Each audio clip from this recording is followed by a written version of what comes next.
When two cars pulled up and a group of individuals exited said vehicles, fired multiple times, striking two of the teenage students of Innovations High School. Word on the street is that Lil Jeff was the one who took out Lil Rob and Monty. But did you know the whole thing was caught on camera? When two cars pulled up and a group of individuals exited said vehicles, fired multiple times, striking two of the teenage students of Innovations High School. These individuals were taken to Northwestern Hospital where they succumbed to their injuries. Eyewitnesses described the shooting as brutal. In this video, we're breaking down the chilling moment Lil Jeff gunned down Lil Rob and Monty on camera. What led to this deadly ambush, and what happened afterward? Let's dive into it. The high school hit. At the start of 2022, a new name emerged in Chicago's drill scene: Bloodhound Lil Jeff. Known as a rapping hitman, he was making a name for himself both in music and on the streets. One of his most infamous hits? The murder of B-Ken, Lil Rob, and Monty, captured entirely on camera. This tragic event took place at Innovations High School in downtown Chicago, in an area known as The Loop. Around 12:30 p.m., Lil Rob and B.K. Monty were heading out of school for their lunch break, walking toward Washington Street and Wabash Avenue. Despite the bustling surroundings, as soon as they arrived, two cars pulled up, and armed men jumped out, opening fire on the BKN boys.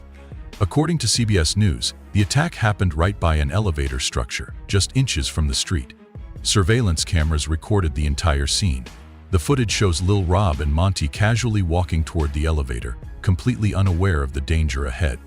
If you look closely at the right side of the footage, you'll see a dark-colored SUV pull up from under the train tracks. A shooter steps out in a frenzy, quickly approaching the boys before opening fire. As soon as the shots hit their targets, the shooter rushes back to the vehicle, which speeds off down Wabash, turns left on Madison, and escapes. Although the footage captures only one vehicle at the scene, CPD Deputy Chief John confirmed that two cars were involved and multiple rounds were fired at the group of teens. Like a firecracker, like something like a firecracker, like a 10-15. The victims were later identified as 16-year-old Robert Boston and 17-year-old Montario Williams. The attack was fast, calculated, and terrifying. Witnesses reported hearing between 10 and 15 gunshots in rapid succession before the shooters fled the scene. A local shopkeeper, Mohammed Ashik, recalled how the shots sounded like firecrackers. Everybody looking right and left, over there has a people crying, a kids crying. If the gunfire resembled firecrackers, it likely means at least one of the shooters was using a pistol equipped with a switch, making it sound like an automatic weapon. The shopkeeper described ducking for cover as the air filled with gunfire and spoke about the chaos that followed. Went through my arm, but just like passing by. And yeah, here. How are you feeling right now? Super anxious and sad, and I was afraid that it hit me too by accident. Another witness who was on her way to a nearby studio was grazed by a bullet. She later showed reporters the hole in her coat where the bullet had passed through. The 16-year-old just had a smile, that he kept a smile. The 17-year-old, he was just trying to work hard to just go into the trade. Most eyewitnesses described the hit as an ambush. Following the shooting, the Chicago Police Department launched an immediate investigation to uncover the motive and identify the suspects.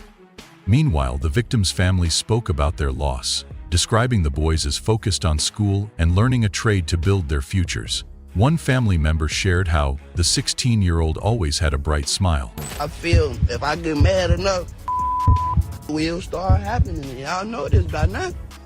I went for like a week and poof.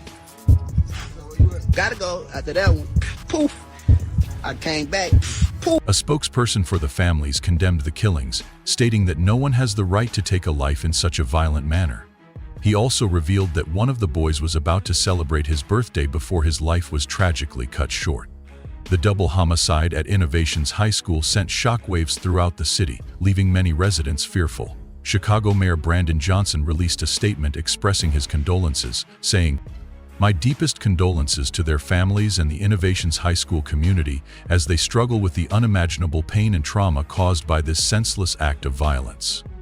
The city was mourning, well, most of it, because not long after the attack, the mastermind behind the hit wasted no time bragging about it.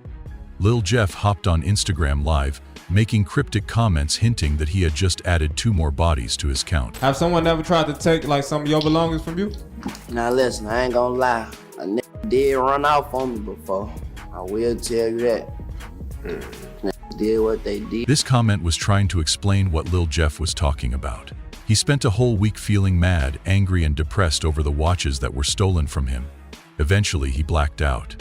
In doing so, Lil Jeff basically snitched on himself, and people were left wondering why he wasn't arrested. The first reaction to the video was the most common question: how did he not get locked up? One user seemed to answer that, saying, "Everyone keeps asking how he didn't go to jail for this. The feds will let you think you got away with something, let your money stack up just like your case, and then they'll get you. Solving a murder doesn't make them as much money as RICO and drug cases, so they let it build." That explanation made sense to some people. Another user even pointed out that even if Lil Jeff hadn't died, he would have been arrested within weeks. He wasn't a real killer. He couldn't help but snitch on himself. He talked way too much on camera for someone who only lasted 3 weeks after jumping off the porch. Well, turns out Lil Jeff wasn't lying on that IG Live. Almost a year after the hit, the Chicago Police Department made a breakthrough in their investigation and started making arrests. The first suspect identified was Tommy Coleman, an affiliate of Lil Jeff and the Bloodhounds. He was arrested on the 5700 block of North Mason and charged with double murder. Then, earlier this year, a second suspect was named, 20-year-old James Allison, known in the streets as J-Mo Bloodhound. He was arrested by CPD officers and U.S. Marshals on February 3, 2025. Word on the street was that Jay attended Innovations High School, the same school as Monty and Lil Rob. Some people questioned how Jay was 19 and still in high school, but there was an explanation. He purposely failed to stay behind and keep taking out his ops. What an excuse for failing, right? Interestingly, these arrests came from an insane amount of self-snitching by Lil Jeff and his crew, both in their songs and on social media. But the big question remains: what happened on the streets that led to such a brutal murder? What triggered the hit? Bloodhound Lil Jeff credited his friend Vert as the one who introduced him to rap and street life. Old videos show Vert hanging out with kids from both Drill City and Trap City. Back then, those two areas were still cool with each other. Vert later made connections on the west side of Chicago in an area known as the Jungle. A 2021 Facebook post showed that his friendship with people from the Jungle continued into adulthood. Meanwhile, the Jungle Boys had close ties to a nearby set called BKN, or Nitty Block, named after Jungle member Frank Nitti, who was killed in 2019. It seems like Vert pulled Lil Jeff into the Jungle Boys, as there's a video showing Lil Jeff flashing guns with some BKN members. But the alliance didn't last long. 2 BKN members allegedly set up Lil Jeff and robbed him of his watches. That's when things took a violent turn. During one of his infamous self-snitching rants, Lil Jeff dropped hints about the murders of Lil Rob and Monty, explaining why they had to go. Tell the op. We talking about day. You taking so phones. We got like 50K down. That fake AP. Still wondering what Bloodhound Jeff did in that situation? Here's the backstory. Back in the day, Lil Rob and Monty allegedly robbed Lil Jeff of his jewelry. As if that wasn't enough, they went online and started clowning him, trolling and dissing the Bloodhounds. The BKN boys bragged about the robbery, claiming the jewelry they took was valuable. On my dead grandmother's head, if I'm lying, I'm down. God could come pull me out this car right now. I never took a dollar from Nothing. A nigga said, let me take a picture, this, that, and that. I look up, the nigga then ran down. We all the way at the top of the staircase first. Lil Rob and Monty even flexed their prize online, showing off 2 watches they snatched. But here's the funny part. One of the watches turned out to be fake.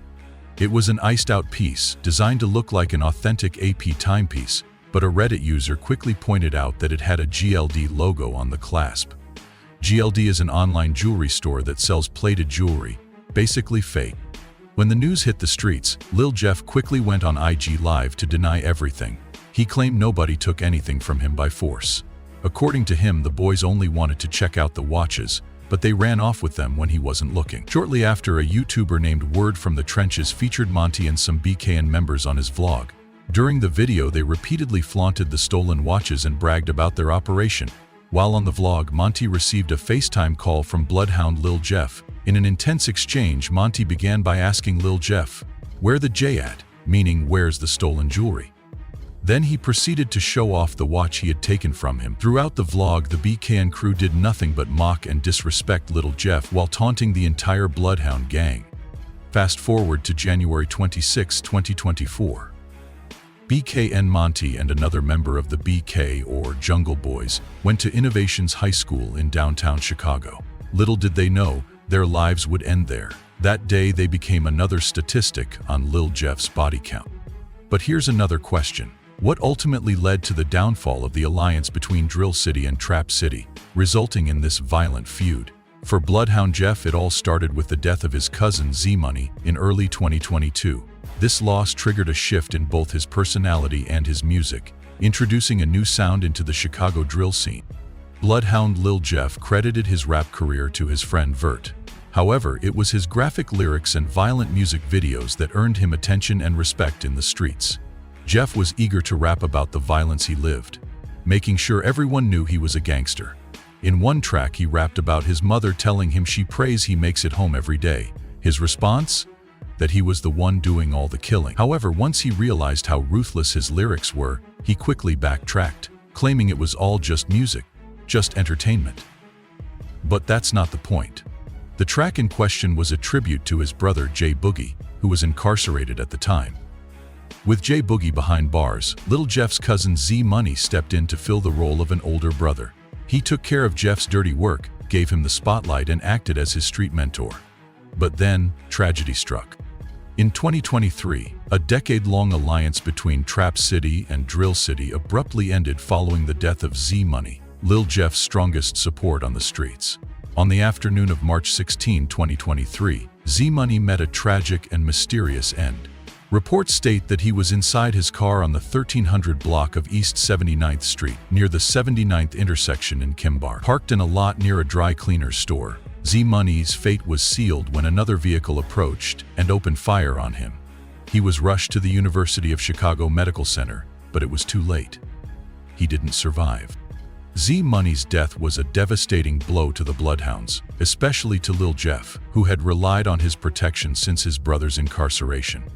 In his memory, Lil Jeff and his right-hand man Q50 got tattoos of Z-Money's name as a tribute. That same year, a non-profit newsroom covering gun violence in America, known as The Trace, reported on Z-Money's case. They included the heartbreaking words of his mother, who recalled receiving a call from his girlfriend informing her of his death. She contacted the medical center and confirmed the news, but she had to see it for herself. Upon arrival, doctors told her he was dead on arrival. When she asked how many times he had been shot, the response was chilling. "We stopped counting at 29. That day, Z-Money became just one of the 4,000 people fatally shot in Chicago over the past decade, his killer still walking free. According to Chicago Police Department data, many homicides remain unsolved, leaving families and friends constantly looking over their shoulders. Just when things started to settle, rumors about Z-Money's killer surfaced on Reddit. Word on the street was that he was betrayed by his old friends from Trap City. This revelation unleashed a new force of violence: Bloodhound Lil Jeff. It was a rapid transformation, one that didn't go unnoticed. While the streets mourned Z-Money's death, a young boy named Jeffrey Harris evolved into Lil Jeff, also known as the Pistol Prat. There are 13 Pistol Prat movies in the series, and the rest revolved into Lil Jeff, also known as the Pistol Prat. But from the moment Lil Jeff set foot in the streets, his days were numbered. Lil Jeff met his end in one of the most dramatic events in the Chicago drill scene. On June 8, 2024, he was caught on surveillance footage doing what he did best: hunting down his enemies. Alongside Q50 and another associate, Lil Jeff was seen jumping out of a black SUV and opening fire on a rival gang member in the heart of Trap City. The target, wearing bright yellow shorts, ducked behind a car and sprinted into a building's porch as bullets flew. But Lil Jeff, wearing a black Nike hoodie and gray joggers, wasn't about to let him go. In a reckless move straight out of a movie, he chased the target into the house. However, the tables turned. Someone inside fired back, hitting Lil Jeff and sending him crashing to the ground. His lifeless body lay on the porch, his violent lifestyle coming full circle. Word on the street was that the shooter emptied an entire magazine into him. Q50 and the other associate attempted to provide cover, but the shooter was relentless, forcing them to retreat. News of Lil Jeff's death spread fast, with social media flooded with reactions. Close associate Lil's Cum 889 posted several stories mourning his friend. "I love you. I'm gonna be with you real soon," he wrote, adding, "Damn brother, this don't feel real." Video creator AMF Visuals also posted a tribute with a heartbreak emoji, having worked with Lil Jeff on a music video just the previous year. As expected, fans of drill culture had mixed reactions. Some commented, "The energy you put out always comes back to you," while another said, "Trying to chase somebody into their own house is the ultimate crash-out move." Some even compared Lil Jeff to King Von, arguing that while both were deeply embedded in the drill scene, Von represented Chicago's street life more authentically. Others believed Lil Jeff had done more street work than King Von. Lil Jeff had a reputation. He once posted a picture showing new tattoos on his neck in the shape of teardrops, each one representing a kill. His caption, "Go do the math, if you know, you know." One Reddit post even claimed Lil Jeff had dropped bodies in Milwaukee, where he was allegedly paid to take out 2 people. Some speculated that he had modeled his persona after the infamous serial killer Jeffrey Dahmer, earning him the nickname Lil Jeff Dahmer of Chicago Drill. But now the question remains, who got Lil Jeff? As news of his death spread, Chicago was abuzz with trolling and speculation. Many suspected that the killer was none other than Trap City Rob. The subreddit Chiracology wasted no time discussing the theory. Within days, a photoshopped image of Trap City Rob holding a football trophy went viral, with people calling him the Defensive Player of the Year. Others posted his photo with the caption, "Wanted." Interestingly, throwback pictures surfaced, showing Trap City Rob once hanging out with Bloodhound members like Vert, but Rob, now known as Unk Rob due to the age gap between him and Lil Jeff, addressed the rumors in an interview. Standing alongside his Day One homies, Terror and OTF Black, Rob denied being the one who took out Lil Jeff. And so, the speculation continues, leaving the streets of Chicago to determine the real story behind the fall of Bloodhound Lil Jeff. Rob, man. I don't even think you need no introduction at this point, my boy. I do, man. Okay, for sure. Not me, man. But for sure, we gonna get to that. Trap City Rob felt it was necessary to start the interview by addressing a major rumor, his alleged involvement in Bloodhound Jeff's murder. At the time, the investigation was still ongoing. However, official documents reveal that Trap City Rob, whose real name is Robert Coleman, was actually arrested in connection to the homicide. Authorities determined there was probable cause for his arrest based on a witness placing him at the crime scene where Lil Jeff was shot and killed.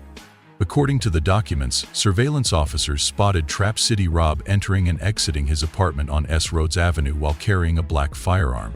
This was a serious issue because officers were already aware that he was a convicted felon and gun offender, meaning he was legally prohibited from possessing a firearm at any time. The report further states that when police officers attempted to take Trap City Rob into custody, he resisted. He pulled away, ignored verbal commands, and stiffened his body to make handcuffing him difficult.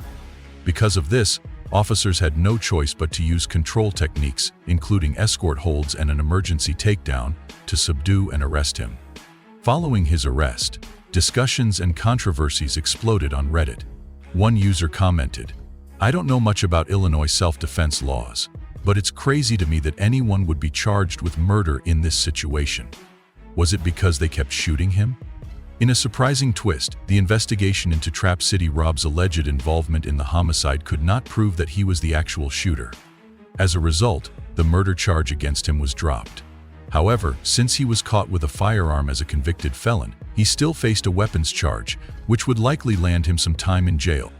As news spread that Lil Jeff was reportedly killed by Trap City Rob, one fan reacted by saying, "He killed Lil Jeff, now he got by Big Rob." While meant as a joke, it highlights the harsh reality. There's no real escape from gang violence except death. But here's the big question. If the police dropped Trap City Rob's murder charge, that means the actual shooter is still out there. Who could it be? I came across a Reddit comment that perfectly sums up the situation. If Rob didn't pull the trigger, the real shooter is probably lying low and will never publicly claim it. If you enjoyed this video, click the card on your screen for more content.